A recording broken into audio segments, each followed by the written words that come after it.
এবং এমন একটা অবস্থা, এটা শেষ জামানা, তো অযোগ্য যদি একটা চেয়ার পায় যায় কোনো মতে, তাহলে যোগ্যদের কোনো চান্সই দেয় না। আপনি সর্বত্র এই অবস্থা, বিভিন্ন দলের মধ্যে, আপনার প্রিয় সংগঠনের মধ্যেও খেয়াল করে দেখবেন যে কোনো রকমে উনি যদি একটা চেয়ার পেয়ে যান, আর আস্তে আস্তে উনি ছাঁটাই করেন কারা যোগ্য, তাদেরকে গুঁতো দিয়ে হুল ফুটিয়ে সরে দেয়া। বন্ধুগণ, এইগুলা হলো জুলম, এইগুলা হলো অন্যায়। কারণ ইসলাম সবসময় তার পবিত্র আমানত যোগ্য ব্যক্তির উপরে ন্যস্ত করেছে। আমরা আমাদের ছাত্র জীবনে দেখেছি, ইসলামী ছাত্র সংগঠনে কেউ কখনো প্রার্থী হয় নাই যে আমাকে সভাপতির পদটা দিতে হবে, নেতার পদটা দিতে হবে, এ সাহসও করে নাই। এরপরে যখন ঘোষণা হয়েছে ছাত্রদের ভোটে তোমাদের 1 বছরের জন্য নেতৃত্ব পালন করবে অমুক, সে কেঁপে উঠেছে যে এই দায়িত্বের অনুভূতিতে কিভাবে এই আমানত আমি বইব, এবং ঝরঝর করে কেঁদেছে যে আমি কি করে, কারণ এই ক্ষমতাই আমার যেমন জান্নাতের কারণ হবে, এই ক্ষমতাই আমার জাহান্নামের কারণ হবে আমি যদি এই আমানতের খেয়ানত করি। কিন্তু আজকে ক্ষমতা পাইলে মুখে হাসি, খুব আনন্দ। তুমি দায়িত্বের ভারে হাসবা কি করে? সহিহ আল বুখারী হাদিস নাম্বার 57, নবীজি বলেছেন, যখন দেখবা অযোগ্যরা যোগ্যকে শাসন করে, তখন কিয়ামতের জন্য অপেক্ষা করো। এটা কিয়ামতের আলামত। যে জন্য দায়িত্ব পাইলেই উনি খুব মজা, উনি খুব খুশি হন। হযরত উমর কি বললেন? অত বড় যোগ্য শাসক, নবীর পরে কেউ যদি নবী হওয়ার সম্ভাবনা থাকতো, লাকানা উমর, উমর আল্লাহর নবী হয়ে যেতেন। রাসূলুল্লাহ বলেছে, সেই উমর বলছে, আচ্ছা আমি যদি কখনো বাঁকা হয়ে যাই, মানে একটু ভুল করি, কি করবে তোমরা? এক সাহাবী, তা বুড়া, সে তার তরবারি বার করে বলছে, উমর তুমি যখন ইসলামের লাইন থেকে বাঁকা হবা, আমি তোমার এই তীরের মতো সোজা করে দেবো। বলুন আল্লাহু আকবার। চিন্তা করেন, নেতারা এবং ইসলামী রাষ্ট্রের নেতারা 5 বার জনগণের মুখোমুখি তাদের হওয়াই লাগতো প্রতিদিন, কারণ মসজিদের নামাজ তো তাকেই পড়াতে হয়। তার সাথে কোনো প্রোটোকল, তার সাথে যোগাযোগ করার জন্য লাইনে দাঁড়িয়ে থাকে না। 5 বার তাকে জনগণের সামনে জবাবদিহি করতে হবে। একেবারে জনগণের কাছে তিনি চলে এসেছেন এবং সব সমান মর্যাদায় সেখানে আসেন। এক হি সফ মে খাড়ে হো গে মাহমুদ ও আয়াজ, না কুই বান্দা রাহা না কুই বান্দা নেওয়াজ। একই কাতারে সামিল হয়েছে ওই রকম মারাত্মক সুলতান মাহমুদ, আর তার পাশে দাঁড়িয়ে আছে তার চাকর আয়াজ। এখন তাকে দেখলে কে সম্রাট আর কে চাকর বোঝা যায় না। সম্রাট এবং চাকর দুজনই এক সম্রাটের গোলাম হয়েছেন, তিনি হচ্ছেন আল্লাহ সুবহানাহু ওয়া তাআলা। তো বন্ধুগণ, এই জন্য এই ভীতি কাজ করবে। রাতে রাতে ঘুম আসে না খলিফার। স্ত্রী বলছে, আপনি ঘুমাচ্ছেন না কেন? বলছে, ঘুমাবো কিভাবে? আমার রাজত্বকালে যদি ফোরাত নদীর তীরে একটা কুকুরের বাচ্চা কিংবা ছাগলের বাচ্চাও যদি মারা যায় না খেয়ে, আমি আবু বকরকে, আমি উমররে আল্লাহর দরবারে জবাবদিহি করতে হবে। সুবহানাল্লাহ। অযোগ্যরা যখন দায়িত্বশীল হয়, তারা কি করে জানেন? যোগ্যদেরকে হুল ফুটায় যাতে তারা আসতে না পারে। লুকমা দেওয়ার লোক যত কমে ততই তো ভালো। কিন্তু একবার খোঁজ নেয় না। আরে বুড়ি আজকে কাটা দিতে আসে নাই। মানবতার মহানবী ভাবছেন বুড়ির কি অসুখ হলো, এবং তিনি দেখতে গেলেন।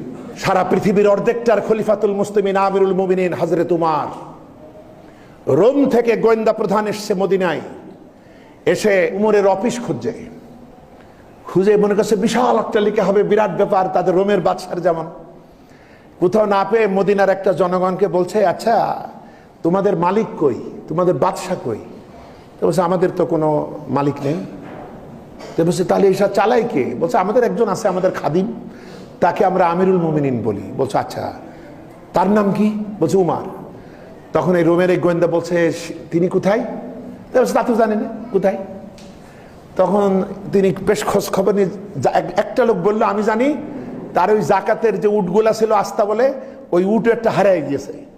তো উনি সেই উট খোঁজার জন্য এই মরুভূমির ভিতরে খুঁজতে গিয়েছে। তা বলছে, আশ্চর্য কথা, তার কোনো লোকজন নেই, তারে না খুঁজ দিয়ে তারে পাঠিয়েছে কেন? বন্ধুগণ, রোমের গোয়েন্দা এবার সারা পৃথিবীর অর্ধেকটার খলিফাকে খুঁজছে, যার ভয়েতে রোম পারস্য কাঁপছে থরথর করে। আর কদিন পর আমার রোম নিয়ে যাবে, কি বিপদ! আর এই লোকটা কি ব্যাপার? সে শুধু অবাক হওয়ার পালা। এবার গিয়ে দেখে মরুভূমিতে একটা খেজুর গাছের ছায়ায় একটা লম্বা মতো লোক শুয়ে ঘুমিয়ে পড়েছে, আর ওর নিকটেই উটটা বাঁধা। লোকটা প্রথমে ছায়াই শুয়েছিল, যে খেজুর গাছের ছায়া তো আর খুব বেশি বড় না, সূর্য হেলে গেছে, ছায়াও সরে গিয়েছে। এবার রৌদ্র লেগে তার ঘাড় থেকে ঘাম টপ টপ করে পড়ে ঘাড়ের নিচের বালুকণা ভিজে গিয়েছে। তিনি বুঝতে পারছেন না এই লোকটা এমন দামি কোনো পোশাক আশাক না, কিছুই না। তো শেষে ডাক দিলেন, এই মিয়া ওঠো, তুমি কি জানো উমর কোথায় গেছে? ইনি উঠে চোখ টোক মুছে বলছে, লোকেরা আমাকে উমর বলে। তো বলছে, আরে মিয়া তোমারে খুঁজি না, আমিরুল মুমিনিন খলিফাতুল মুসলিমিন, মুসলমানদের আমির, মুসলমানদের নেতা, মুসলিম বিশ্বের খলিফা, সেই উমরে খুঁজি। তুমি বলো সে কই, আমি তো অনেক দূর থেকে আসছি। তো বলছে, লোকেরা আমাকে আমিরুল মুমিনিন বলে। সুবহানাল্লাহ, সুবহানাল্লাহ। রোমের গোয়েন্দা প্রধান বলছে, খলিফা আমি অনেক প্রশ্ন নিয়ে এসেছিলাম, আমি আর কোনো প্রশ্ন করব না। আপনার এই অবস্থা দেখে আমার সব প্রশ্নের জবাব হয়ে গিয়েছে। আপনি আসলে প্রজা সাধারণের হক এমনভাবে আদায় করেছেন যে আপনার কোনো শত্রু হয় নাই, পাশাপাশি কোনো এক্সট্রা পাহারাদারের প্রয়োজন হয় নাই। গোটা জাতি আপনার পাহারাদারে পরিণত হয়েছে, যার কারণে এইভাবে ঘুমাইতে পারেন নিশ্চিন্ত মনে। বলেন সুবহানাল্লাহ। এরা জনগণের ঘুম পাড়িয়ে নিজেরা ঘুমাইছে। যখন এটা হয়েছে নিশ্চিত, তখন তারা করেছে। আপনি কি সংস্কার করবেন? আপনি আদর্শ এখান থেকে নেন। যতদিন জনগণ ঘুমায়নি তারাও ঘুমায়নি, আজ ঘুমাই কারণ জনগণও আরামে ঘুমাইতে পারে। সুতরাং তুমি নেতা হয়েছো, তোমার কর্মীরা, তোমার জানবাজ মুজাহিদরা মিটিংয়ে দেখো না, আসে না, আর তাদের চেহারা দেখা যায় না, তুমি খুব খুশি।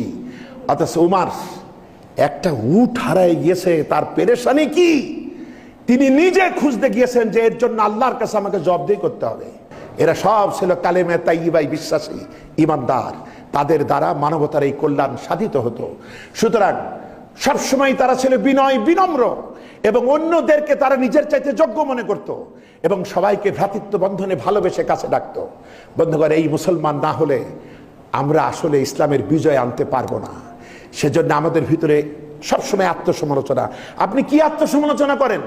এই আত্মসমালোচনা করবেন আমার দ্বারা কি কি ভুল হয়েছে, আর আপনি মনে করছেন বাবা কত ভালো কাজ করেছি, আমার সাথে আর পাইকে, আমি মরার পরে জান্নাতের মাঝখানে গিয়ে বসবো না। এইরকম ভাব নেওয়ার জন্যই 6 লক্ষ বছরের ইবাদত সহ ইবলিস শয়তানে পরিণত হয়েছে। বন্ধুগণ, সুতরাং কোন রকম অহংকার, কোন রকম জায়গা হবে না, বরং বিনয় বিনম্রতা এবং সর্বদাই নিজের বিচার নিজে করতে শিখতে হবে। আল্লাহ আমাদেরকে তৌফিক দিন, আমরা বলি আমিন।